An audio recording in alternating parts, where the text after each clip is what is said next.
আবু বকর সিদ্দিক রাদিয়াল্লাহু তাআলা আনহুর মতো নরম সাহাবী, তিনিও গরম হয়েছেন জায়গা মতো। প্রতিদিন এক রাস্তা দিয়া যান, ইহুদি উনাকে গালি দেয়, জবাব দেন না। বাপ তুলে গালি দেয়, আবু বকর জবাব দেয় না, কারণ তিনি তো আবু বকর অত্যন্ত নরম দিলের সাহাবী। ওনাকে গালি দিয়েছে, জবাব নাই। বাবাকে গালি দিয়েছে, জবাব নাই। গোষ্ঠী তুইলা গালি দিয়েছে, জবাব নাই। একদিন ইহুদি আবু বকরকে খেপানোর জন্য আমার নবী, রহমতের নবী, মায়ার নবী তুলে গালি দিছে, আল্লাহকে গালি দিয়ে বসছে। কয় মুসলমানরাও ফকির, ওদের আল্লাহ ফকির, ওদের নবীও ফকির। নাউজুবিল্লাহ কর। সিদ্দিক আকবর যেই মাত্র কয় আল্লাহ ফকির, নবী ফকির, সাথে সাথে আবু বকর ঘুরে দাঁড়ালেন। নরম সাহাবী, এতদিন পর্যন্ত যিনি চোখ তুলে তাকান নাই, জবাব দেন নাই, সাথে সাথে তিনি ঘুরে দাঁড়ালেন। ঘুরে দাঁড়াইয়া হাতের মধ্যে যদ্দুর শক্তি ছিল, এই শক্তি নিয়ে তিনি গালের মধ্যে চোর মারছেন। চট্টা খাইয়া গালটা একদম 5 আঙ্গুলের দাগ বসে গেছে, দপাশ দিয়ে মাটিতে পড়ে গেছে, ওই পাশ দিয়ে পড়ে গেছে। নরম হাত যখন গরম হয় কেমন হয় একটু বুঝেন, আরো জোরে ঠিক না? নরম হাত যখন গরম হয় তখন খবর হয়ে যায়। আবু বকরের হাত ছিল এতদিন নরম, হঠাৎ করে হয়েছে গরম।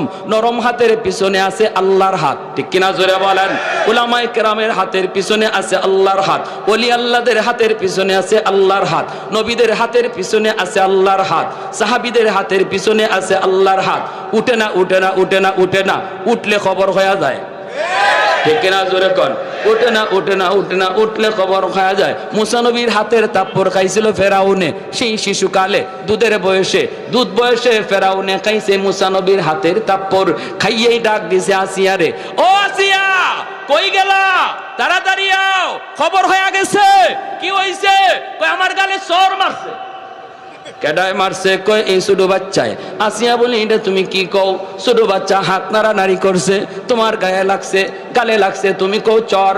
বাচ্চারা এমনি তো হাত নাড়ানাড়ি করে। ফেরাউনে কই না গো আসিয়া, চরটা আমি খাইছি, আমি বুঝি। ইডা বুঝা মারছে না বুঝা মারছে, আমি বুঝছি ভালো কইরা। ছোট মানুষের সন্না ঈশ্বরের মাঝে কি শক্তি আছিল এটা আমি টের পাইছি। তাহলে বুঝলেন নবীদের হাতের পিছনে আল্লাহর হাত। উঠে না, উঠলে খবর হয়ে যায়, ঠিক কিনা? উলামায়ে কেরাম হাত তুলে না। উলামায়ে কেরাম নরম জাতি, নরম থাকতে দাও। উলামায়ে কেরাম হাদিস পড়ায়, উলামায়ে কেরাম দিনের কাজ করতে দাও। তোমরা মরা গরু হাড্ডি চাবাও, যা মন চায় তা চাবাও। আমাদের কোরআনে আঙ্গুল দিও না, আমাদের টুপিতে আঙ্গুল দিও না, মুসলমানের দাড়িতে আঙ্গুল দিও না, নামাজে আঙ্গুল দিও না। উলামায়ে কেরাম যাদের উসিলায় আল্লাহ জমিনে রহমত নাজিল করে, এদেরকে নিয়ে ষড়যন্ত্র করবা না। মনে রাখবা, যদি আঙ্গুল তুলো, যদি কোরআনে আঙ্গুল তুলো, তাহলে এই নরম হাত কিন্তু গরম হয়ে যায়, মুসা নবীর হাতের মতো, আবু বকরের হাতের মতো, ঠিক কিনা জোরে কও? যে লাইনে আসো এই লাইনে পণ্ডিতি করো, আরেক লাইনে যাও না। তুমি তোমার ইঞ্জিনিয়ারি লইয়া আসো, এই লাইনে পণ্ডিতি যা পারো করো। আমরা তোমার ইগানোকে পণ্ডিতি করি না। তুমি ডাক্তারি লইয়া আসো, এই লাইনে পণ্ডিতি করো। আমরা এই লাইনে গিয়ে কথা কইও না, কারণ এই লাইনে আমরা পণ্ডিত না। কিন্তু আমরা যে লাইনে পণ্ডিত, এই লাইনে পণ্ডিতি করতে আইও না। ইগানো করার আগে একটু বুঝছো, তুমি মেজর হও আর ডাক্তার হও আর যাইও, যত যা কিছুই হও, যার পণ্ডিতি যার সাবজেক্টের উপর, ঠিক কি না? উলামায়ে কেরামের কথার ভুল ধরতে গেলে এই লাইনে তোমাকে আগে পণ্ডিত হওয়া লাগবে। সবাইকে এই কথা জেনে রাখা উচিত। আপনাদেরকেও যারা বগলের নিচে বুখারী শরীফ লইয়া উলামায়ে কেরামের বিরুদ্ধে কথা কয়, উলামায়ে কেরামের বিরুদ্ধে পণ্ডিতি করে, কয় নামাজ হয় না, মৌলবীদের কথা ঠিক না, মৌলবীদের কথা মতো জুম্মা পড়লে জুম্মা হবে না, জানাজা পড়লে জানাজা হবে না, রুকু ইবাই করলে হয় না, হাত ইবাই বাঁধলে হয় না, এমন যত ধরনের পণ্ডিতি করে, বগলের তলে বাংলা বুখারি লইয়া আমি ভালো করে বলতে চাই, মনে রাখবা পণ্ডিতি যার যার সাবজেক্টের উপরে যদি আপনাদেরকে কেউ এমন পণ্ডিতি করতে বলে, পরিষ্কার টান দিয়া ধইরা মুফতি সাহেবের কাছে আনবেন, মুহাদ্দিস সাহেবের কাছে আনবেন, দেখেন তার পাতলা পায়খানা শুরু হয়ে যাবে। তখনই কইব আমার পেটে কামড় মারছে, আমারে বাথরুমে যাইতে দাও, ঠিক না? আপনারা কোনো তর্কে যাবেন না, আপনারা তো হে তো সহি হাদিসের বান্ডাল লইয়া আইছে, অতএব এর সাথে আপনারা চাপা করে পারবেন না। হে কয়েকটা হাদিস মুখস্থ করে বহুত বড় চাপা লইয়া আসছে, এর খালি কইবেন চল মুফতি সাহেবের কাছে যাই, দেখবেন হের জ্বর উঠতে গেছে, জ্বর। এটা হইলো হের ট্যাবলেট, এটা হইলো ট্যাবলেট। আপনারা তর্কে যায় না, অদ্দূরে বলে ভাই এত হাদিস বুঝি না, এত সহি হাদিস আর হাসান হাদিস, গায়ের সহি হাদিস এবং জয়ীফ হাদিস কি কয়, এত কিছু বুঝি না, চলো হুজুরের কাছে যাই, দেখবা হের সাথে সাথে 104 ডিগ্রি জ্বর, ঠিক না? পণ্ডিতি যার যার সাবজেক্টে। প্যারে হাজিরিন, বলেন, আমরা নিষেধ করি না, উলামায়ে কেরাম বলতেছে আপনারাও কিছু জানছেন বলেন, বুঝান, কিন্তু একজন আলেমের, একজন মুফতি মুহাদ্দিসের কথাকে যদি আপনার কাউন্টার দিতে হয় তাহলে অবশ্যই এই লাইনে আপনার অভিজ্ঞতা থাকা লাগবে। আর আলেমদের কথা শুই না আপনি বলতেছেন উলামায়ে কেরামের জবানে শুনছি, এমন কই আপনি কয়েন না দাওয়াতে তাবলীগ করতেছে, ভালো দাওয়াতে তাবলীগে এইভাবে চলছে, আলেমদের জবানে শুনছি, ভালো কথা কও। কাউন্টার যদি দিতে হয় এই লাইনে অভিজ্ঞতা কা লাগবে। এটা তো একটা পাগলেও বুঝে, তুমি মেজরিয়া বুঝো না, তো তোমার মাথায় কি ঢুকছে, ঠিক কিনা? একটা পাগলেও বুঝে। এখন যদি আপনাদের এই এলাকায় মাইকিং করা হয় যে আগামীকাল আপনাদের এই হাসপাতালে আমাদের শাইখুল হাদিস শাহ হুজুর যত সিজারের রোগী আছে এরার অপারেশন করবো, দেবেন, সবাই কইবেন ইন্নালিল্লাহ, হুজুর এই বাড়ি কাম শুরু করলো, সিজার তো আর হইতো না, এটারে মাইরা কবর দেওয়া লাগবো, ঠিক না? মরার কাম হইব, এই কাম তো হুজুরা করে না, তোমরা এটা করতে হবে। প্যারে হাজিরিন, তো আবু বকর সিদ্দিক রাদিয়াল্লাহু তাআলা আনহু বসাই দিয়েছেন, যদ্দুর গায়ে শক্তি আছিল, এর গায়ে তো আঙ্গুলের দাগ পড়ে গেছে, সুজা নবীজির দরবারে গিয়া কয় মুহাম্মদুর রাসূলুল্লাহ আপনার সাহাবী আবু বকর আমারে ফিডাইছে, কই কই দে গালে।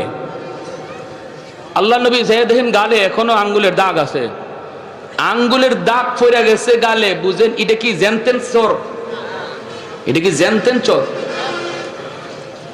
নবী বলতেছেন তুমি ভুল বলতেছো, মনে হয় কামটা উমরের, কারণ আমার উমরে এইরকম কইরা অভ্যাস আছে, কিন্তু নামটা মনে হয় তুমি ভুল বলতেছো, আবু বকর না, আবু বকর এমন করতে পারে না, আবু বকর তো নরম। ইহুদি কয় আপনার নরম সাহাবী গরম হইছে, আপনার নরম জনই আজকে গরম হইছে। আল্লাহ নবী বলে কেন, আমার আবু বকর তো হঠাৎ করে গরম হওয়ার কথা না, কয় এমনি, দেখেন ডাকাইতে ডাকাইতে মিশা কথা কয়, কয় এমনি। নবী যে আবু বকরকে ডাক দিয়েছেন, ডাক দিয়ে বলতেছেন আবু বকর ঘটনা কি, চটটা তুমি মারছো, সিদ্দিক আকবর তিনি তো সিদ্দিক। সিদ্দিক কাকে বলে? জীবনে যে মিথ্যা কথা বলে না, সিদ্দিক।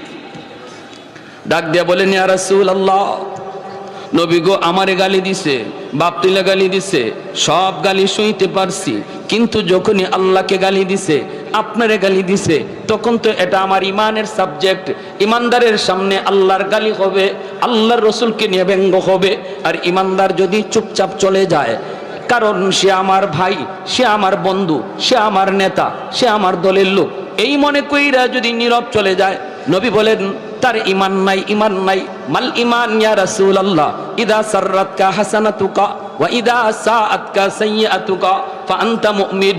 চলে যায় যদি বোঝা গেল ইমান নাই, কপালের ভিতরে নামাজে পড়তে পড়তে নামাজের কর পড়া গেল, এরপরও নবী বলেন তার ইমান নাই, ঠিক কিনা? ঠিক কিনা? আল্লাহর বিরুদ্ধে কথা শুনলো, ইসলামের বিরুদ্ধে কথা শুনলো, নবীর বিরুদ্ধে কথা শুনলো, এরপরে চলে যায়, কয় থাক বলে ফেলছে, বলে ফেলুক, এই বইলা যদি কেউ চলে যায়, আল্লাহর নবী বলতেছেন আমি নবী গ্যারান্টি দিলাম, সার্টিফিকেট দিলাম, ওর ইমান নাই, ইমান নাই, ইমান নাই, ইমান নাই, ইমান নাই। এজন্য ভাইরা বন্ধুরা, আবু বকর সিদ্দিক রাদিয়াল্লাহু তাআলা আনহু তিনি বলেন আমি মারছি গো নবী, যখনই আপনারে গালি দিছে, আল্লাহ তুলে গালি দিছে, আল্লাহর নবী বলে আবু বকর মুহাম্মদুর রাসূলুল্লাহর আদালতে বিচার রে, আল বাইয়িনাতু আলাল মুদ্দাই ওয়াল ইয়ামিনু আলা মান আনকার। তুমি তোমার দাবির সপক্ষে তুমি দলিল পেশ করো, তোমার আল্লাহকে গালি দিয়েছে দলিল দাও দলিল, নতুবা সে কসম করে কিন্তু বিচারের রায় পক্ষে নিয়ে নিবে। আবু বকর সিদ্দিক বলেন, নবী গো কেউ ছিল না গো নবী, ওখানে কেউ তো ছিল না, আমি আর সে শুধু ছিলাম, সাক্ষী দিবে কে? নবী বলেন, তাহলে রেডি হয়ে যাও, তোমার গালে এইভাবে একটা চোর মারবে, এইভাবে চোর মারবে। সাথে সাথে আবু বকর চোখের পানি সেইরা আল্লাহর কাছে ডাক দিয়া কয়, মালিক কেউ দেখে নাই, কেউ শুনে নাই, কিন্তু আল্লাহ তুমি তো সব দেখছো, সব শুনছো। সাথে সাথে আল্লাহ জিব্রাইলে পাঠায় কয়, বন্ধু আবু বকরের পক্ষে আমি আল্লাহ সাক্ষী দিলাম। আবু বকর সিদ্দিক রাদিয়াল্লাহু তাআলা আনহুর মতো নরম সাহাবী, তিনিও গরম হয়েছেন জায়গা মতো। প্রতিদিন এক রাস্তা দিয়া যান, ইহুদি উনাকে গালি দেয়, জবাব দেন না, বাপ তুলে গালি দেয়, আবু বকর জবাব দেয় না, জবাব দেয় না, কারণ তিনি তো আবু বকর অত্যন্ত নরম দিলের সাহাবী, ওনাকে গালি দিয়েছে জবাব নাই, বাবাকে গালি দিয়েছে জবাব নাই, গোষ্ঠী তুইলা গালি দিয়েছে জবাব নাই। একদিন ইহুদি আবু বকরকে খেপানোর জন্য আমার নবী, রহমতের নবী, মায়ার নবী তুলে গালি দিছে, আল্লাহকে গালি দিয়ে বসছে, কয় মুসলমানরাও ফকির, ওদের আল্লাহও ফকির, ওদের নবীও ফকির। নাউজুবিল্লাহ কর। সিদ্দিক আকবর যেই মাত্র কয় আল্লাহ ফকির নবী ফকির, সাথে সাথে আবু বকর ঘুরে দাঁড়ালেন। নরম সাহাবী, এতদিন পর্যন্ত যিনি চোখ তুলে তাকান নাই, জবাব দেন নাই, সাথে সাথে তিনি ঘুরে দাঁড়ালেন। ঘুরে দাঁড়াইয়া হাতের মধ্যে যদ্দুর শক্তি ছিল, এই শক্তি নিয়ে তিনি গালের মধ্যে চোর মারছেন। চটটা খাইয়া গালটা একদম 5 আঙ্গুলের দাগ বসে গেছে, দপাস দিয়ে মাটিতে পড়ে গেছে, ওই পাশ দিয়ে পড়ে গেছে। নরম হাত যখন গরম হয় কেমন হয় একটু বুঝেন, আরো জোরে ঠিক না? নরম হাত যখন গরম হয় তখন খবর হয়ে যায়, খবর হয়ে যায়। আবু বকরের হাত ছিল এতদিন নরম, হঠাৎ করে হয়েছে গরম। নরম হাতের পিছনে আছে আল্লাহর হাত, ঠিক কিনা জোরে বলেন? উলামায়ে কেরামের হাতের পিছনে আছে আল্লাহর হাত, ওলি আল্লাহদের হাতের পিছনে আছে আল্লাহর হাত, নবীদের হাতের পিছনে আছে আল্লাহর হাত, সাহাবীদের হাতের পিছনে আছে আল্লাহর হাত। উঠে না, উঠে না, উঠে না, উঠে না, উঠলে খবর হয়ে যায়, ঠিক কিনা জোরে কন? উঠে না, উঠে না, উঠে না, উঠলে খবর খাওয়া যায়। মুসা নবীর হাতের তাপ্পর খাইছিল ফেরাউনে, সেই শিশুকালে দুধের বয়সে, দুধ বয়সে ফেরাউনে খাইছে মুসা নবীর হাতের তাপ্পর। খাইয়েই ডাক দিছে আসিয়া রে, ও আসিয়া কই গেলা, তাড়াতাড়ি আও, খবর হয়ে গেছে। কি হইছে? কই আমার গালে চোর মারছে। কেডায় মারছে? কয় এই ছোট বাচ্চায়। আসিয়া বলি, এটা তুমি কি কও? ছোট বাচ্চা হাত নাড়ানাড়ি করছে, তোমার গায়ে লাগছে, গালে লাগছে, তুমি কও চর। বাচ্চারা এমনি তো হাত নাড়ানাড়ি করে। ফেরাউনে কয়, না গো আসিয়া, চটটা আমি খাইছি, আমি বুঝি। এটা বুঝা মারছে না না বুঝা মারছে, আমি বুঝছি ভালো কইরা। ছোট মানুষের সন্না ঈশ্বরের মাঝে কি শক্তি আছিল এটা আমি টের পাইছি। তাহলে বুঝলেন নবীদের হাতের পিছনে আল্লাহর হাত। উঠে না, উঠে না, উঠলে খবর হয়ে যায়, ঠিক কিনা? উলামায়ে কেরাম হাত তুলে না, তুলে না, তুলে না। উলামায়ে কেরাম নরম জাতি, নরম থাকতে দাও। উলামায়ে কেরাম হাদিস পড়ায়, উলামায়ে কেরাম দিনের কাজ করে, দিনের কাজ করতে দাও। তোমরা মরা গরু হাড্ডি চাবাও, যা মন চায় তা চাবাও। আমাদের কোরআনে আঙ্গুল দিও না, আমাদের টুপিতে আঙ্গুল দিও না, মুসলমানের দাড়িতে আঙ্গুল দিও না, নামাজে আঙ্গুল দিও না। উলামায়ে কেরাম যাদের উসিলায় আল্লাহ জমিনে রহমত নাজিল করে, এদেরকে নিয়ে ষড়যন্ত্র করবা না, ষড়যন্ত্র করবা না। মনে রাখবা, যদি করো, যদি আঙ্গুল তুলো, যদি কোরআনে আঙ্গুল তুলো, তাহলে এই নরম হাত কিন্তু গরম হয়ে যায়, মুসা নবীর হাতের মতো, আবু বকরের হাতের মতো, ঠিক কিনা জোরে কও? যে যে লাইনে আসো এই লাইনে পণ্ডিতি করো, আরেক লাইনে যাও না। তুমি তোমার ইঞ্জিনিয়ারিং লই আসো, এই লাইনে পণ্ডিতি যা পারো করো। আমরা তোমারই গানকে পণ্ডিতি করি না। তুমি ডাক্তার, ডাক্তারি লই আসো, এই লাইনে পণ্ডিতি করো। আমরা এই লাইনে গিয়ে কথা কইও না, কারণ এই লাইনে আমরা পণ্ডিত না। কিন্তু আমরা যে লাইনে পণ্ডিত, এই লাইনে পণ্ডিতি করতে আইও না। এই গানও করার আগে একটু বুঝছো, তুমি মেজর হও আর ডাক্তার হও আর যাইও, যত যা কিছুই হও, যার যার পণ্ডিতি যার যার সাবজেক্টের উপর, ঠিক কি না? উলামায়ে কেরামের কথার ভুল ধরতে গেলে এই লাইনে তোমাকে আগে পণ্ডিত হওয়া লাগবে। সবাইকে এই কথা জেনে রাখা উচিত।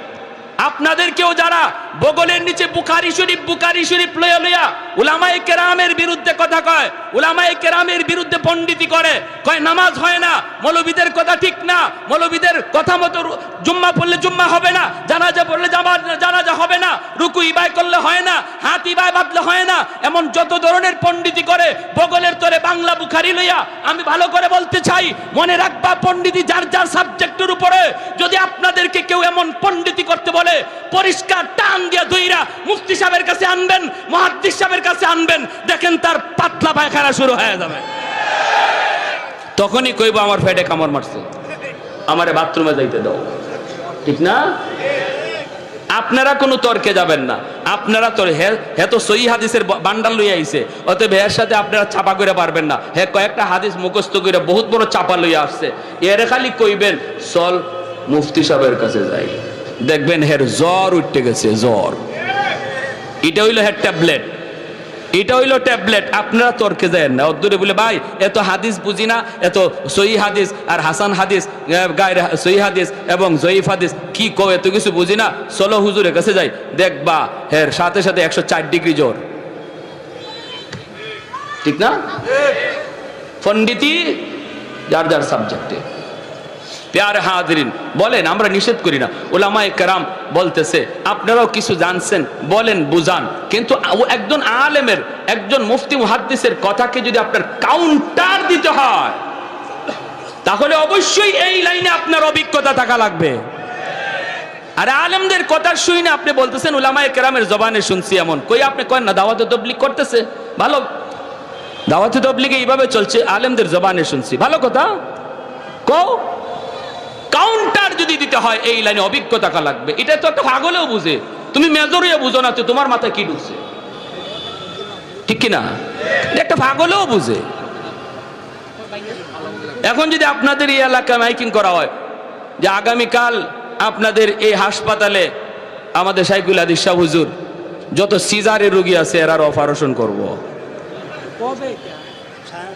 দেবেন, সবাই কইবেন ইন্নালিল্লাহ, হুজুর এই বাড়ি কাম শুরু করলো। সিজার তো আর হইতো না, এটারে মাইরা কবর দেওয়া লাগবে। ঠিক না? মরার কাম হইব, এই কাম তো হুজুরা করে না, তোমরা এটা করতে হবে। প্যারে হাজরিন, তো আবু বকর সিদ্দিক রাদিয়াল্লাহু তাআলা আনহু বসাই দিয়েছেন, যদ্দুর গায়ে শক্তি আছিল, এর গায়ে তো আঙ্গুলের দাগ পড়ে গেছে। সুজান নবীজির দরবারে গিয়া কয়, মুহাম্মদুর রাসূলুল্লাহ, আপনার সাহাবী আবু বকর আমারে ফিডাইছে। কই কই দে গালে। আল্লাহ নবী দেখেন গালে এখনো আঙ্গুলের দাগ আছে, আঙ্গুলের দাগ পড়ে গেছে গালে। বুঝেন এটা কি জেনতেন চোর? এটা কি জেনতেন চোর?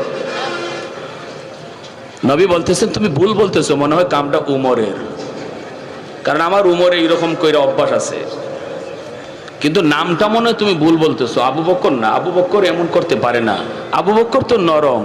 ইহুদি কয় আপনার নরম সাহাবী গরম হইছে, আপনার নরম জনি আজকে গরম হইছে।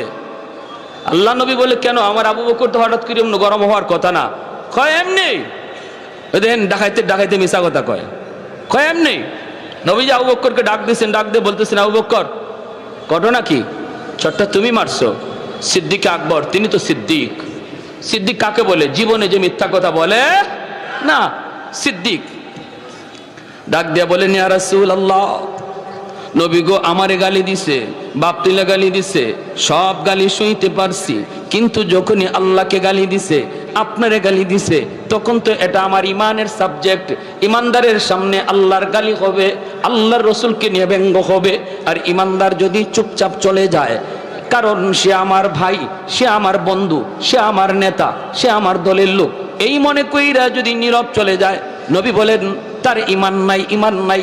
মাল ইমান ইয়া রাসূলুল্লাহ, ইদা সাররাতকা হাসানাতুকা ওয়া ইদা সাআতকা সাইয়্যাতুকা ফাআনতা মুমিন। চলে যায় যদি বোঝা গেল ইমান নাই। কপালের ভিতরে নামাজে পড়তে পড়তে নামাজের কর পড়া গেল, এরপরও নবী বলেন তার ইমান নাই। ঠিক কিনা? ঠিক কিনা?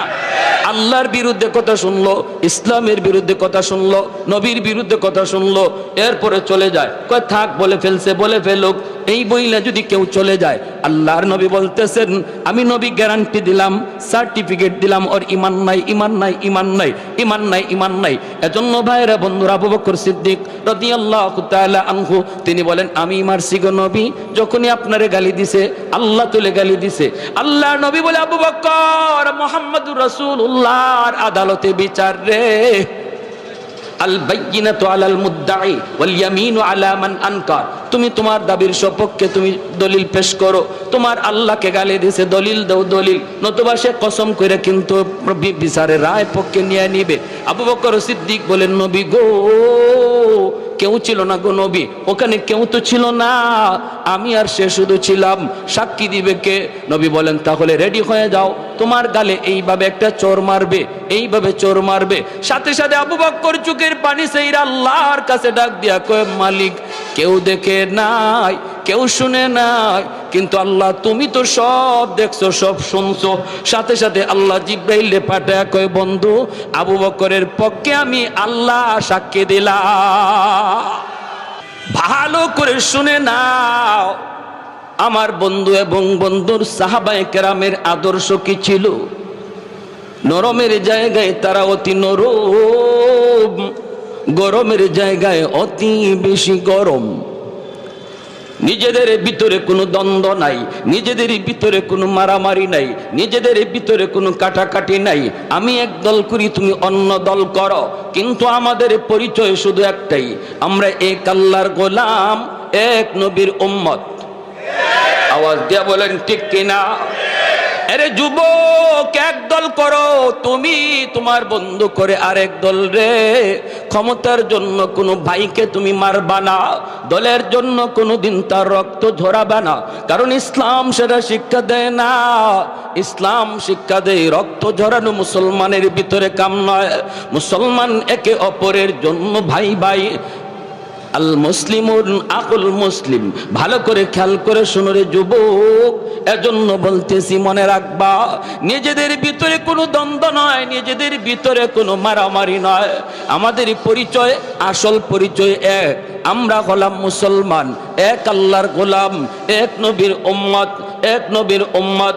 এজন্যই তো আমার নবী, রহমতের নবী, কি পরিমাণ নরম দিলের অধিকারী ছিলেন।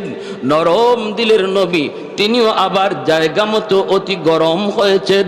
ইসলাম ধর্মের শিক্ষাই হলো তুমি জায়গা মতো নরম, জায়গা মতো তুমি অতি গরম, অতি গরম।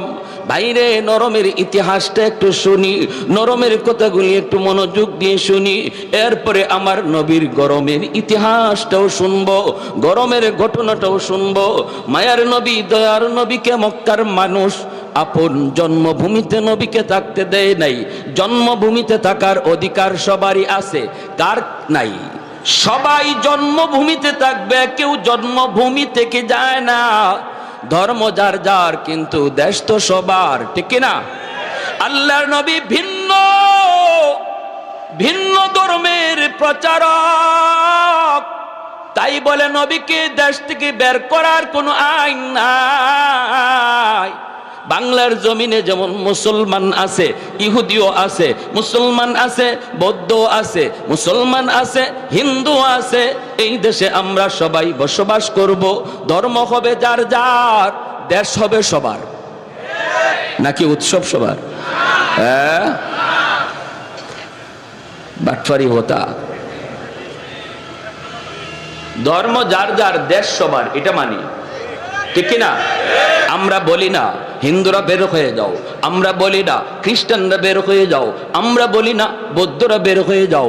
এই দেশ মুসলমানের, কোন দেশের কোন ধর্মের মানুষ থাকবে না, এমনটা আমরা বলবো না। কারণ আমার নবী, রহমতের নবী, মদিনার রাষ্ট্রনায়ক। তখনও মদিনায় ইহুদিরা ছিল কি ছিল না?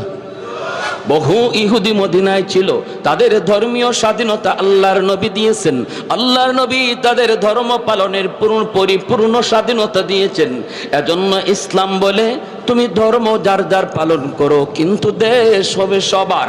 কিন্তু আমার নবীকে মক্কার মানুষ থাকতে দিল না, জন্মভূমিতে নবীকে থাকতে দিল না রে। আমার নবী যখন বের হয়ে যাচ্ছেন, জন্মভূমি ছেড়ে নবী যখন বের হয়ে যাচ্ছেন, মক্কার দিকে তাকা তাকা মায়ার নবী চোখের পানি জরা জরা কান্দেন, চোখের পানি জরা জরা কান্দেন আর বলতেছেন, এরে আমার জন্মভূমি, আমি তোমাকে কত ভালোবাসি। মক্কার মানুষগুলি যদি আমাকে নির্যাতন না করত, আমার আপন লোকগুলি যদি ষড়যন্ত্র না করত, আমি তোমাকে কোনোদিন ছেড়ে যেতাম না। কারণ তোমার মাঝে আমার মালিকের ঘর খানায় কাবা, যেই কাবা না দেখলে আমাদের পেটে ভাত হজম হয় না। যেরকম সুবহানাল্লাহ। সকাল সন্ধ্যা যেই কাবা না দেখলে আমাদের ঘুম হয় না। এই খানায় কাবা ছেড়ে মন চায় না, খানায় কাবা ছেড়ে যেতে মন চায় না। এরে মক্কার জমিন, এই জমিনে আমি খেলাধুলা করেছি, এই জমিনে আমার বাল্যকাল, এই জমিনে আমি নবীর কত স্মৃতি জড়িত। এই মক্কা ছেড়ে যেতে মন চায় না, মন চায় না। কিন্তু আমার আপন লোকগুলি যদি ষড়যন্ত্র না করতো, আমি তোমাকে ছেড়ে যেতাম না। মক্কার জমিন, মক্কার দিকে তাকাইয়া মায়ার নবী যখন চোখের পানি ঝরা ঝরা নবী কান্দেন, আল্লাহ পাক জিব্রাইল আমিনকে পাঠায় বলতেছেন, বন্ধুকে জানায় দাও, জানায় দাও, আমি আল্লাহ কসম করে বলতেছি, বন্ধু যাও যাও, আর চোখের পানি ঝরায়ও না, আর চোখের পানি ঝরায়ও না, ঝরায়ও না। আমি ওই কোরআনের কসম খায়া বলতেছি, যে কোরআন তোমার উপর নাজিল করেছি, অল্প দিনের ভিতরেই আবার তোমার জন্মভূমিতে আমি আল্লাহ সসম্মানে ফিরায় দিব। মায়ার নবী, দয়ার নবী মদিনা শরীফে মায়ার নবী হিজরত করে চলে গেলেন। দিন যায় রাত যায়, সাহাবায়ে কেরামের ভিতরে মদিনা মক্কায় আসার জন্য তারা পাগল পারা। জন্মভূমির কথা কার না ইয়াদ হয়? যারা সৌদি থাকে, আমেরিকা থাকে, লন্ডন থাকে, তারাও জিজ্ঞেস করবেন দেশে যাইতে মন চায় কি না। পাগল পাগল। দেশ থেকে একজন মানুষ গেলে 1000 মাইল পাড়ি দিয়া তার সাথে দেখা করতে আসে। আমি বলছিলাম, চাচা এত লম্বা সফর করে কেন আসলেন? চাচা বলতেছে, রে ভাতিজা, যখনই শুনছি তুমি জেদ্দা আসছো, দেখার জন্য পাগল হয়ে গেছি। কারণ দেশের মানুষের কাছে বসলে পরে দেশের গ্রান পাওয়া যায়, তার কাপড়ের মধ্যে দেশের গ্রান পাওয়া যায়, তার শরীরের ভিতরে দেশের গ্রান পাওয়া যায়।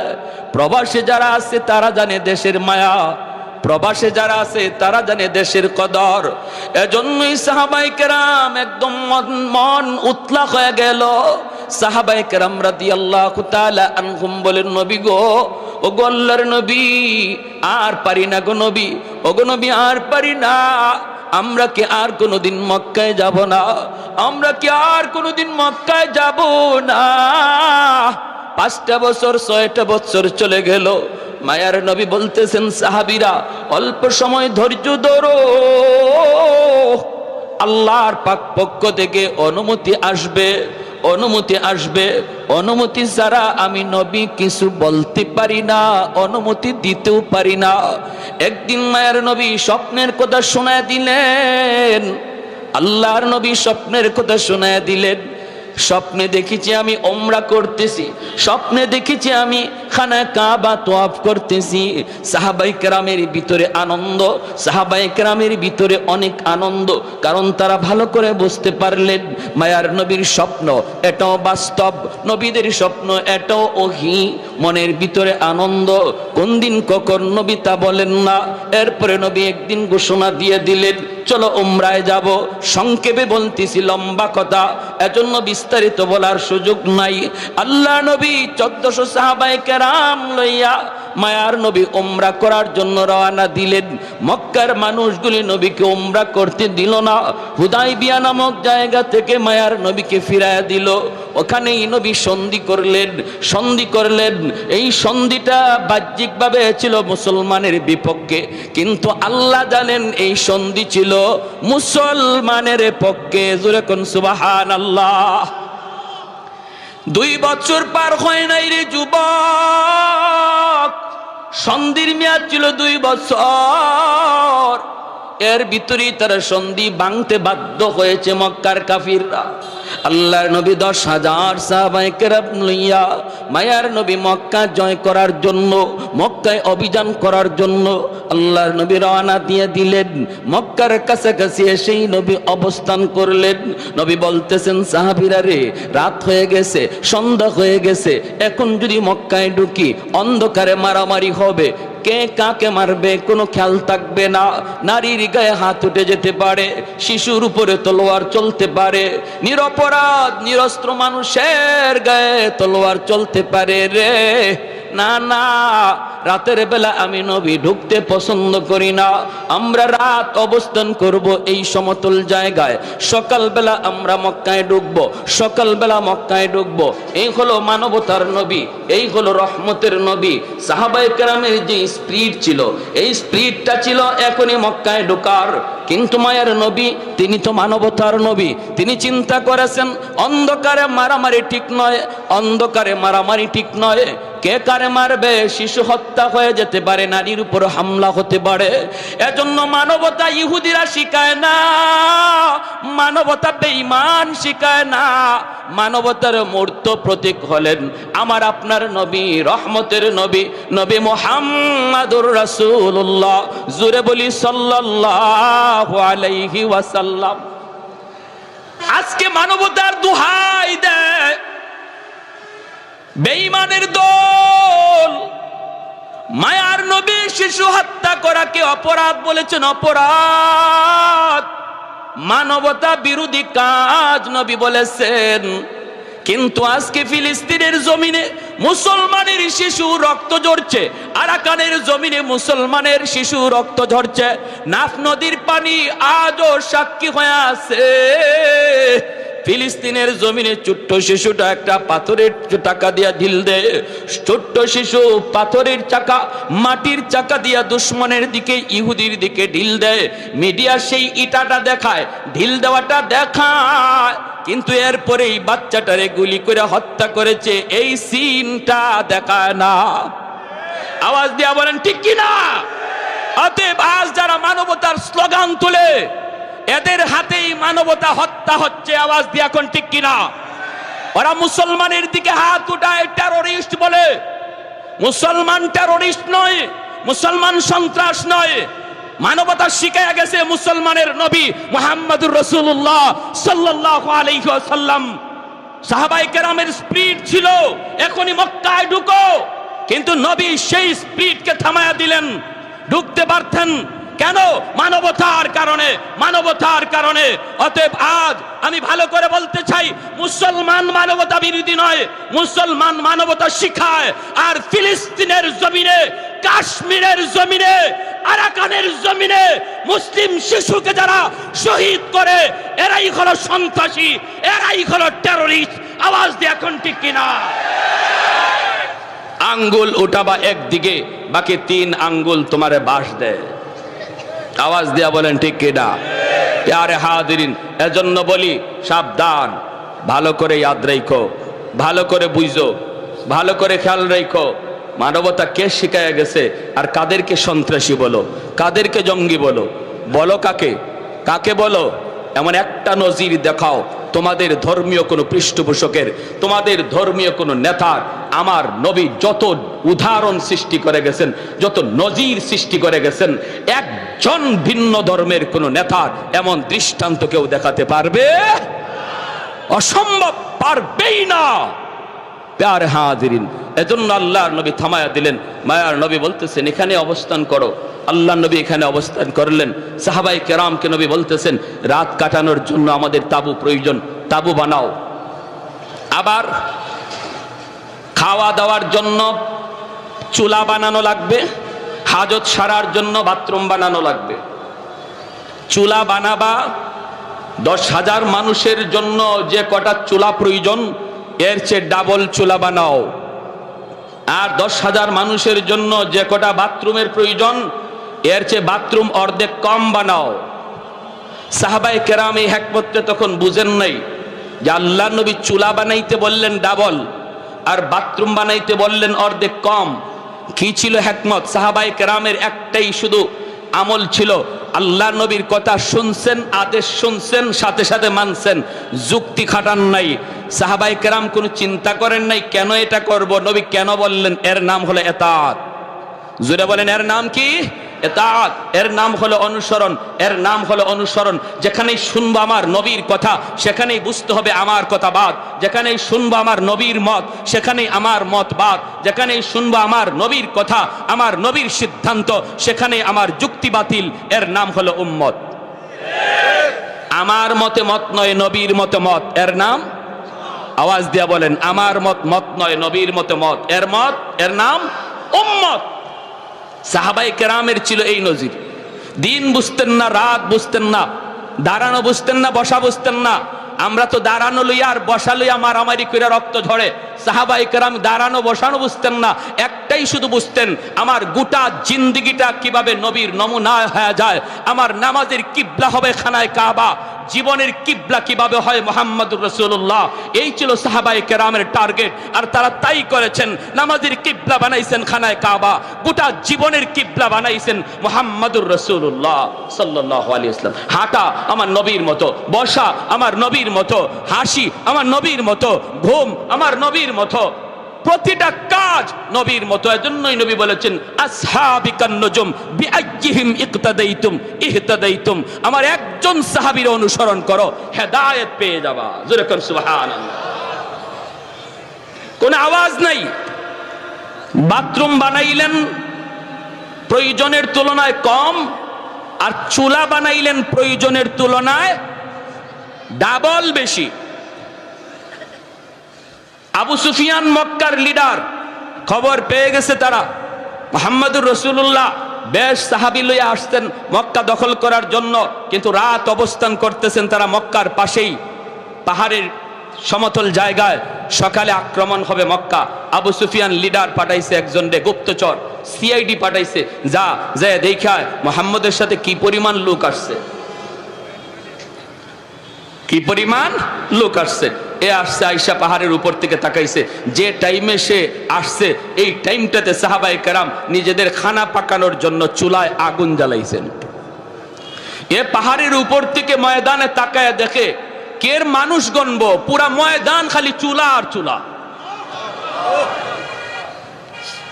কয় আমারে পাঠাইলো মানুষ গণতে, আমি দি চুলা গই নাই, কুল পাই না। মানুষ গণমু কখন? কারণ চুলা প্রয়োজনের তুলনায় কম না ডাবল বেশি? গোটা ময়দান জুড়ে যদি চুলা আর চুলা হয়, এক একজনের জন্য এক চুলা কেউ বানায় না। 5 জন 10 জনের খানা এক পাকানোর জন্য একটা চুলা বানায়। সে বলতেছে, রাম রাম রাম রাম, এ কোন কাম? মানুষ গণমু কখন? পিছনে বেগ গিয়ার। আবু সুফিয়ান দেখা লিডার, খবর বড় জটিল, খারাপ। কই কি খারাপ? কই মুহাম্মদ যে কি পরিমাণ লোক লই আইছে এর হিসাব নাই। কই মানে তুই গণলি না? আরে রাখো, মানুষ গণমু, আমি তো চুলাই গই না, কুল পাই নাই। যে পরিমাণ চুলা দেখছি ময়দানে, মানুষ গণমু কখন? কেউ চুলা গই না শেষ করতে পারবে না। কত তোর আন্দাজ কেমন? একটু ধারণা দে না আমারে। আরে মারামারি করমু তো পরে, আগে তো ধারণা নিতে হবে। হ্যাঁ কয় নিশো 70,000 হবে, অথচ নবীর সাথে আসছে মাত্র 10,000। নবীজির সাথে সাহাবী কয় হাজার? না হইলো 60-70,000 হবে। আবু সুফিয়ান কয় রাম রাম রাম রাম, এই এত লোকের সাথে কিভাবে যুদ্ধ করব? কত ঠিক আছে, বুঝা পরামর্শ করা দরকার। শেষ সাথে পাঠাইছে আরেকটারে, কয় আগ্রাতের সিআইডির খবর সত্য না মিথ্যা তুই একটু যাচাই করে আয়। এ যে টাইমে আসছে, এই টাইমে মুজাহিদরা ঘুম থেকে উঠতে বাথরুমের সামনে লাইন ধরছে। বাথরুম প্রয়োজনের তুলনায় বেশি না কম? তাহলে লাইন শুট হইব না বড় হইব? বুঝছেন অবস্থাটা? এ পাহাড়ের উপর থেকে তাকাইছে মানুষগণ, তো মানুষ গণব কি? বাথরুমের সামনে যা দাঁড়ায় আছে এই লাইনে গইনা কুল পায় না। এখন কয় হাই হাই হাই হাই, সব তো আর বাথরুমে আসে নাই, কিছু মানুষের বাথরুম ধরছে, বাকিরা তো তাবুতে। যে পরিমাণ লাইনে দাঁড়াইছে, এটা গণমু কখন আর হিসাব লইমু কখন? হেওয়া পিছনে বেজ্ঞার গিয়া উস্তাদ মারামারি করলে আপনি করেন, আমি গেলাম, আমি নাই। বলে কেন, কি হয়েছে? আরে মানুষ যে কি পরিমাণ লইয়া আইছে মোহাম্মদ আমার হিসাবে ধরে না, এটা গণনা করে শেষ করা যাবে না। কয় কেন, বল না কি হয়েছে কনা। কয় আমি বল মনে পড়ে, ও কত কইছিল, আগ্রাইতে যে গেছে কয় 60-70 হাজার। আরে রাখেন 60-70 হাজার, বাথরুমের সামনে যা দাঁড়ায় আছে এটাই তো 60-70 হাজার।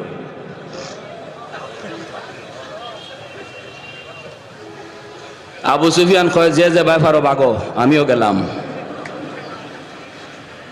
যে যে ভাই ফারো বাগো, আমিও পথ দেখি। বেচারা পথ দেখা লাগছে না, তাই নিজে মুসলমানই হয়ে গেছে।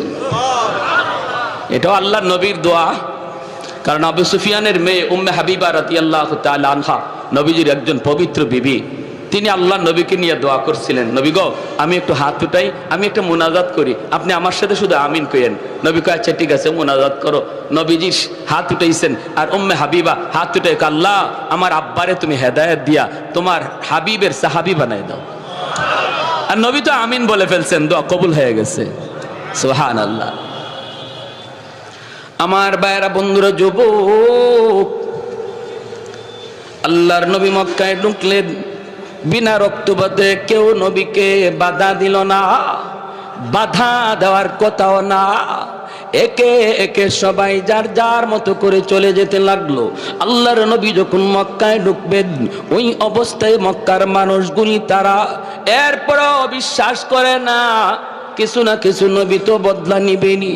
আল্লাহর নবীর দুইকেই এলান করলেন, লা তাসরিবা আলাইকুমুল ইয়াউম, আজকের দিন বদলা নেওয়ার দিন নয়, আজকের দিন আল ইয়াউম ইয়াউমুল মারহামা, আজকের দিন হলো রহম করার দিন, আজকের দিন হলো ক্ষমা করার দিন।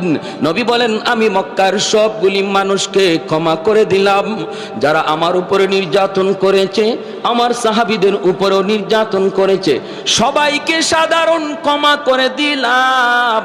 আল্লাহর নবী যখন সাধারণ ক্ষমা করে দিলেন, সাহাবায়ে কেরাম এসে বলেন, নবী গো, ওগো নবীজি, সবকে আপনি মাফ করে দিলেন, কেমন করে গো নবী?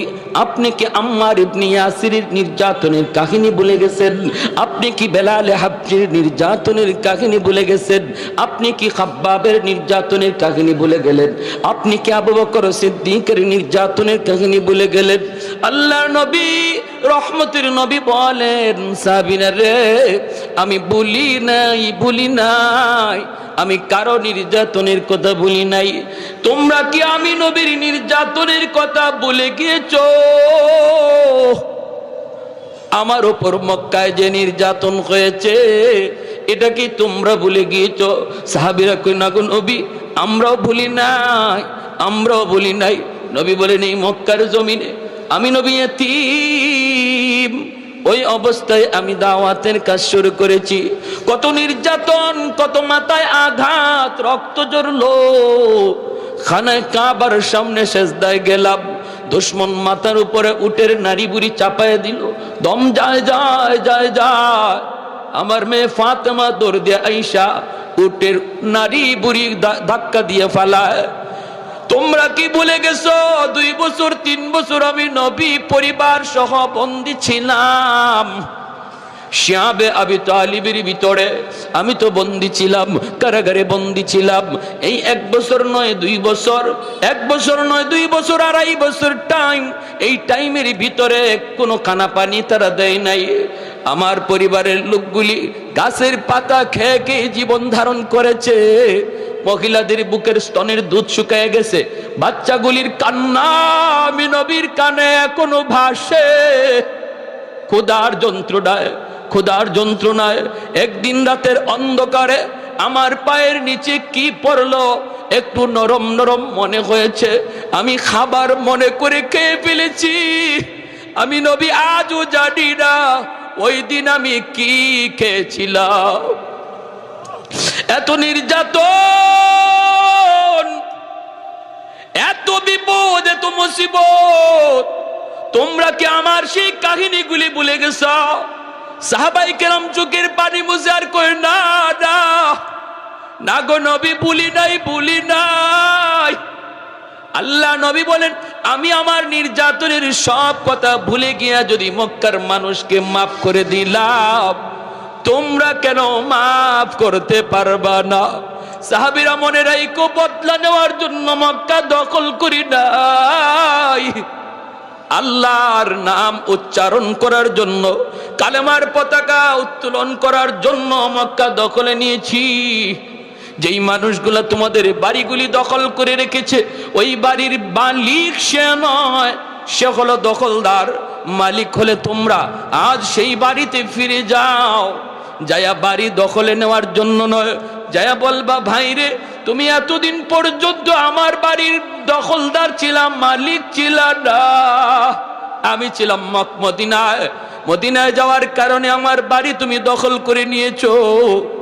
আজ আমি তোমাকে মালিকানা সহ বুঝায়া দিলাম। রুহামাউ বাইনাহুম, আমার নবী রহমতের নবী কি পরিমাণ দরদ! আল্লাহ নবী রহমতের নবী সবাইকে ক্ষমা করে দিলেন, সবাইকে ক্ষমা করে দিলেন। এরপর মক্কার মানুষজন বিশ্বাস করে না, কয় কিছু না কিছু বদলা তো নিবি, কিছু না কিছু বদলা তো নিবি। যেই পরিমাণ নির্যাতন মক্কার মানুষে করছে, বদলা আবার নেয় না কেমনে? আল্লাহর নবী হঠাৎ করে দেখেন মানুষগুলি বিশ্বাস না কইরা ঘরের মাল সামানা মাথায় লইয়া লইয়া তারা পাহাড়ের দিকে চলে যায়। নবীজি তাকায় তাকায় দেখেন মানুষগুলি নবীকে চিনে না, আমার নবী কি চিনে না। ওই অবস্থায় নবীজি হাঁটেন আর দেখেন একজন বৃদ্ধা মহিলা মাথার মধ্যে ভারী একটা বোঝা নিয়ে যায়, কষ্ট হয়ে যেতে পারে না। রহমতের নবী কাছে যাইয়া ডাক দিয়া বলতেছেন, মা গো কই যাও? মহিলায় কয়, বাবা তুমি শুনো নাই? বলে কি? কয় মক্কা মুহাম্মদ দখল করে নিয়েছে, এই মক্কা মুহাম্মদ দখল করে নিয়েছে, তুমি বুঝি শুনো নাই? আল্লাহর নবী বলেন, মা গো শুনেছি, এও তো শুনেছি মুহাম্মদ তোমাদের কি ক্ষমা করে দিয়েছে। মহিলায় কই, না রে বাবা, তুমি মুহাম্মদ রে চিনো না। মুহাম্মদ রক্তপাত পছন্দ করে, খুব গরম মানুষ। মুহাম্মদ মারামারি কাটাকাটি বেশি পছন্দ করে, এজন্য বদলা নিবেই নিবে, তাড়াতাড়ি জান বাঁচাও। আল্লাহর নবী তখনও নিজের পরিচয় নবী দেন না। পরিচয় না দিয়া নবী বলতেছেন, মা গো বোঝাটা অনেক ভারী, অনেক ভারী, তুমি বৃদ্ধা মানুষ, নিতে কষ্ট হয়, আমি জোয়ান মানুষ, আমার মাথায় তুমি বোঝাটা উঠায় দাও, যেখানে যেতে চাইবা আমি তোমাকে সেখানে পৌঁছায় দেব। একটু জোরে কোন সুবহানাল্লাহ। कौनैन मुख्तार खुदा तुमको बनाया, कौनैन मुख्तार खुदा तुमको बनाया, उम्मत का निगाहबान खुदा तुमको बनाया, उम्मत का निगाहबान खुदा तुमको बनाया। मौला मेरा आका मेरा रहमत की नबी है, मौला मेरा आका मेरा रहमत की नबी है, ताजदार मदीना है तो माहे अरबी है, ताजदार मदीना है तो माहे अरबी है, अशजार ने देते हैं नबूवत के शहादात, तशकीक कमर में है तो अंगुल की इशारात, तशकीक कमर में है तो अंगुल की इशारात। একটু জোরে বলি আল্লাহু আকবার, মুসলমানের আওয়াজে বলি আল্লাহু আকবার। আল্লাহর নবী মহিলাকে যেই মাত্র এই কথাটা বললেন, মহিলায় কয়, বাবা তাহলে তো বড় উপকার হতো। নবীজির মাথায় বোঝাটা চাপায় দেওয়া হলো। আমার নবী আপনার নবী মাথায় বোঝাটা লইয়া নবীজি পাহাড়ের দিকে যাইতে শুরু করলেন। ওই অবস্থায় নবীজির চোখ থেকে দর দর করে পানি পড়ে। নবীজি কান্দেন আর বলেন, মালিক আমি তো সবাইকে ক্ষমা করে দিয়েছি গো, কেন তারা কথাটা বিশ্বাস করলো না? ও মালিক তুমি আমাকে এজন্য হাসরের মাঠে কোনো পাকড়াও কইরো না। দেখো না মালিক, আমি তো তাদেরকে আরো সহযোগিতা করতেছি। নবীজি যান, আমার নবীর চোখ থেকে দর দর করে পানি পড়ে। পাহাড়ের কাছাকাছি যাইতেই মহিলায় কয়, বাবা যুবক, এই জায়গায় বোঝাটা তুমি নামায়া দাও। আল্লাহর নবী বোঝাটা এখানে নামায়া দিলেন। নবীজি চলে আসবেন, কথা নাই বার্তা নাই। নবীজির চোখের পানিটা মুইসা তিনি চলে আসবেন। এমনি মহিলা ডাক দিয়া কয়, রে যুবক, এই দিকে যাবা না, ওই দিকে যাও। আল্লাহর নবী বলেন, মা গো, ওই দিকে গেলে পরে কি হবে, আর ওদিকে গেলে কি হবে? কয়, বাবা ওই দিকে যদি যাও মুহাম্মদের সামনে পড়ার ভয়, মুহাম্মাদের সামনে পড়ার ভয় আছে রে বাবা, এই দিকে তুমি যাও না। তোমার মতো যুবক আল্লাহর জমিনে আরেকজন আমার নজরে পড়ে নাই। বাবা তুমি এত ভালো, বাবা মুহাম্মাদের সামনে পড়তে পারো, ওই দিকে যাও। এইবার নবীজি চোখের পানিটা বইসা কয়, মা গো, মুহাম্মদ সম্পর্কে তোমার ধারণা কেমন? কয়, বাবা ধারণা তো ভালো না, মুহাম্মদ তো অনেক গরম মানুষ, খালি গরম কথা, খালি গরম কাজ, নরম বলতে কিছু নাই, শুধু রক্তপাত। নবী তখন বলেন, মা গো, মুহাম্মদ সম্পর্কে তোমার এমন ধারণা, এটা কি মুহাম্মদকে দেইখা তুমি নিছো, নাকি কারো কথা শুই না এমনটা মনে করতেছো? মহিলায় কই, বাবা আমি জীবনে মুহাম্মদকে দেখি নাই, আবু জাহেলের কথা শুই না, উতবা সাহেবের কথা শুই না, এমনটা মনে করি। আল্লাহর নবী তখন চোখের পানিটা মুছে আর কই, মা গো, আর মানুষের কথা শুই না, মুহাম্মদকে চিনা লাগবে না, নিজের চোখে দেখে নাও। যেই যুবক তোমার বোঝা মাথায় নিয়ে এই পর্যন্ত আসলো, আমি সেই মুহাম্মদ। মহিলার চোখ থেকে দর দর করে পানি পড়ে, চিৎকার দিয়া কয়ে, মুহাম্মদ, তুমি যদি মুহাম্মদ হও তাহলে এতদিন যা শুনেছি ভুল শুনেছি, এতদিন যা শুনেছি সব মিথ্যা শুনেছি। বাবা আবু জাহেল যা বলেছে মিথ্যা বলেছে, লিডারগুলি যা শুনাইছে মিথ্যা শুনাইছে। বাবা তোমার মতো এত নরম দিলের মানুষ আল্লাহর জমিনে হয় না রে। বাবা আমি আর দেরি করতে চাই না, তাড়াতাড়ি কালেমা পড়ে মুসলমান বানায় দাও। সেই নরম নবী গরম হয়েছেন, ওই নরম নবী তিনি আবার গরম হয়েছেন। কেমন গরম হয়েছেন? মদিনার মসজিদের মিম্বর, মায়ার নবী দয়ার নবী বলেন, কাব ইবনে আশরাফের কল্লা কাইটা আমি নবীর সামনে কে আনতে পারবা? মসজিদে নববীর মিম্বর থেকে নবী ঘোষণা দিলেন, জ্যান্ত একজন মানুষের কল্লা কাইটা আমি নবীর সামনে হাজির করবা। কে আসো এমন? বলুন তো ওই সময়ে নবীজি নরম নাকি গরম? আরেকটু জোরে, নরম নাকি গরম? চেহারাটা আমার নবীর লাল হয়ে গেল, আল্লাহর নবীর চেহারাটা একদম লাল হয়ে গেল।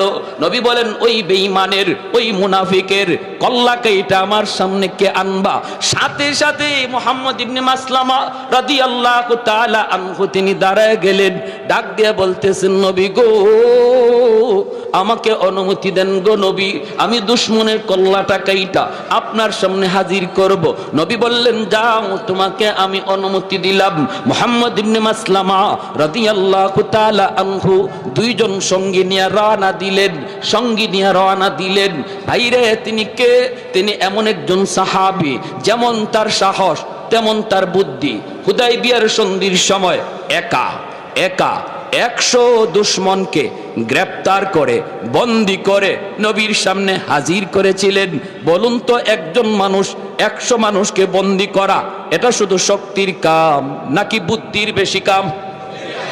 হ্যাঁ, কি পরিমাণ বুদ্ধি, কি পরিমাণ বুদ্ধি! দুইজন সাথী নিয়ে তিনি রানা। ইহুদিদের লিডার কাব ইবনে আশরাফের কল্লা আনবেন কেন? কারণ নবী বলেন, সে আমার আল্লাহকে গালি দেয়, আমি নবীকে গালি দেয়, আমি নবী আমার গালি সইতে পারবো, আল্লাহকে গালি দিলে আমি নবী সইতে পারি না। সে মুসলিম নারীদের নিয়ে ব্যঙ্গ করে, মুহাম্মাদুর রাসূলুল্লাহ আল্লাহকে গালি দিলে বন্ধু সয় না, আর বন্ধুকে গালি দিলে আল্লাহ সয় না, ঠিক কিনা? এর নাম হলো মহব্বত। এর নাম মহব্বতের মানুষকে কেউ যদি গালি দেয়, সত্যিকারের আশিক রাসূল সেটা সইতে পারে না। যে বলবে আমার নবীকে আমি মহব্বত করি, ভালোবাসি, নবীকে গালি দিলে আশিক রাসূল ঘরে বসে থাকতে পারে না, সে অবশ্যই জবাব দিবে, রাজপথে নামবে, রক্ত দেখলে রক্ত দিতে প্রস্তুত হবে। বাংলার জমিনে কি পরিমাণ সত্যিকারের আশিক রাসূল আছে প্রমাণ হয়েছে। আর যারা নবীর ইশক ভালোবাসা মুখে শুধু কয়, রাজপথে দেখা যায় না, জিলাপি পাইলে দেখা যায়, এরা সত্যিকারের আশিক নয়, মুখে আশিক, মূলত আস্থা একটা চিটা। স্কুল কলেজ ভার্সিটির ভিতরে আজকে প্রমাণ হয়েছে আশিক রাসূল আসেনি না নাই, ঠিক না? আল্লাহর নবী বলেন যাও। মুহাম্মদ ইবনে মাসলামা রাদিয়াল্লাহু তাআলা আনহু সঙ্গে দুইজন সাথে নিয়ে রওনা দিলেন, আর বলতেছেন দোস্তরা সর্বদা তোমরা সজাগ থাকবা, আমার চোখের দিকে তোমরা নজর রাখবা, মুখে সব কথা বলা যাবে না, চোখের ইশারায় কাম করা লাগবে। যখনই পজিশন আসবে আমার চোখের দিকে তোমরা তাকাইবা, চোখের ভাষা বোঝা লাগবে, চোখের ভাষা বুঝতে হবে, জবানের ভাষা চলবে না। ভাইরা বন্ধুরা, এই বইলে তিনি গেলেন কাব ইবনে আশরাফের বাড়ির সামনে, যাই তিনি ডাক দিলেন, নেতা, ও নেতা। নেতা ডাক্তার শোনা মাত্রই কাব ইবনে আশরাফ ভিতর থেকে কয়, দাঁড়াও, আসতেছি, একটু অপেক্ষা করো। কাব ইবনে আশরাফ নেতা ডাক শুই না একদম ফুলে গেছে, ফুটবল জবাই ফুলে। কারণ নেতা ডাক বড় মজা, এই নেতা ডাকের জন্য মানুষ লক্ষ লক্ষ টাকা খরচ করে, কোটি কোটি টাকা খরচ করতেও রাজি, তবুও নেতা ডাক শুনতে চায়, ঠিক কিনা? মুহাম্মদ ইবনে মাসলামা রাদিয়াল্লাহু তাআলা আনহু তিনিও ভাবলেন কাউরে যদি সাইজ করা লাগে আগে তারে পাম দেওয়া লাগে, পাম দিলে যদি পাম লয় তাহলে তারে খেলতে মজা, যেই বলে পাম দিলে পাম লয় এই বলরেই লাতি দিতে মজা, যেই বলে পাম দিলে পাম লয় না এই বলরে কেউ লাতিও দেয় না। এজন্য তিনি ভাবছেন ওরে তো সাইজ করতে আসছি, আগে ওরে একটু ফুলানি লাগবে, একটু পাম দেওয়া লাগবে, বাতাস দেওয়া লাগবে, যদি বাতাস লয় পাম লয় তাহলে সুবিধা হবে। দেখেন প্রথম ডাকেই সে বাতাস লইছে, যেই বলছেন নেতা কয়েকটু দাঁড়াও আসতেছি। মুহাম্মদ ইবনে মাসলামা কয়ে বুঝছি তুমি পাম লইছো। যেই মাত্র আওয়ার জন্য রওনা দিছে এমনি তার বউ কয়, কাব ইবনে আশরাফের বউ, ইমাম বুখারী রাহমাতুল্লাহি আলাইহি কিতাবুল মাগাজি বুখারী শরীফ জিলদে সানিতে এনেছেন, তার বউ কি কয় শুনবেন। বউ কয় স্বামী গো যাইও না, ডাকটা আমার কাছে বেশি সুবিধা মনে হয় না। নেতা তো, নেতার বউ,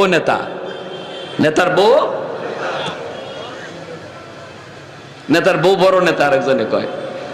হ্যাঁ, এটাই তো নিয়ম আমাদের দেশে। মূল যেটাকে হের কাম কাজ, হের দমক কমই হয়, কিন্তু তার ডাইনে বামে সাইডে যার থাকে এরার তাফালিং সহ্য করা কঠিন, ঠিক না?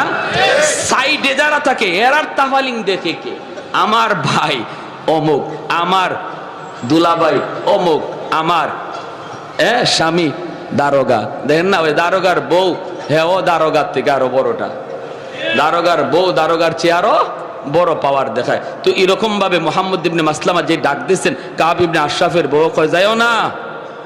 কেন, কিছে? কই যাও? আরে দেখো না কত সুন্দর করে ডাকটা দিছে, হায় রে কত সুন্দর ডাক, আমারে খুব কমই দেয়, এভাবে ডাক দিছে, যাইতেছি। কাব ইবনে আশরাফের বউ কয় শুনো, তোমার কাছে ভালো লাগছে কিন্তু আমার কাছে ডাকটার মধ্যে কেমন কেমন জানি লাগতেছে।